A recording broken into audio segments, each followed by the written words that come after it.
বরিশালে নাহিদের সামনেই ছাত্রদের হট্টগোল। এনসিপি আহ্বায়ককে 2 ঘন্টা অবরুদ্ধ রাখে উপস্থিত নেতারা। ধস্তাধস্তির এক পর্যায়ে নাহিদের নামে শোনা যায় দুধ্বনি।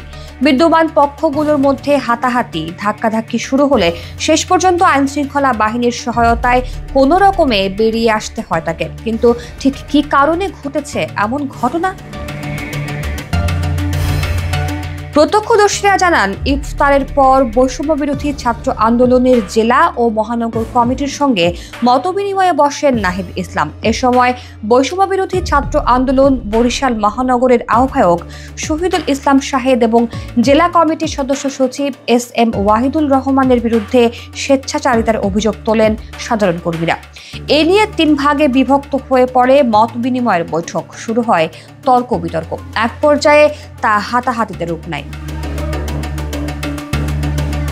বিদ্যমান পক্ষগুলো নাহিদ ইসলামের সামনেই মারামারি শুরু করে। তখন মাইকে সবাইকে সংযত হতে বললেও পরিস্থিতি নিয়ন্ত্রণে নিতে পারা যায়নি। ছাত্র নেতারা বলেন, নাহিদ ইসলাম বাধা উপেক্ষা করে দোতলা থেকে নিচে নামলে বরিশাল ক্লাবের মূল গেটে আটকে সাধারণ কর্মীরা বিভিন্ন স্লোগান দিতে থাকেন। এ সময় অনেকে ভুয়া ভুয়া বলে স্লোগান দিতেও শোনা যায়। উপস্থিত এক ছাত্র বলেন, বরিশাল জেলা ও মহানগরের বৈষম্য বিরোধী কমিটিতে যারা আছেন তারা বিভিন্ন অন্যায় করেছেন। তারা ছাত্র পরিচয় দিয়ে ফায়দা নিয়েছেন।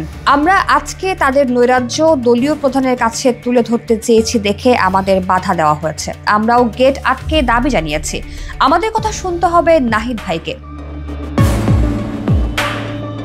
বৈষম্য বিরোধী ছাত্র আন্দোলনের মহানগর কমিটির এক নেতা বলেন, এই দ্বন্দ্বটা অনেকদিন আগে থেকেই চলে আসছিল।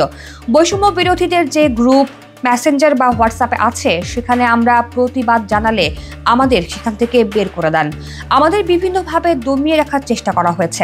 আজকের ঘটনা হচ্ছে, নাহিদ ভাই আসার পরে আমরা তার সাথে 5 মিনিট কথা বলতে চেয়েছিলাম। এদিকে বৈষম্য বিরোধী ছাত্র আন্দোলন বরিশাল মহানগর কমিটির আহ্বায়ক শহীদুল ইসলাম শাহেদ গণমাধ্যমকে বলেন, অনুষ্ঠানে বিশৃঙ্খলা করতে কিছু অনুপ্রবেশকারী ঢুকেছিল।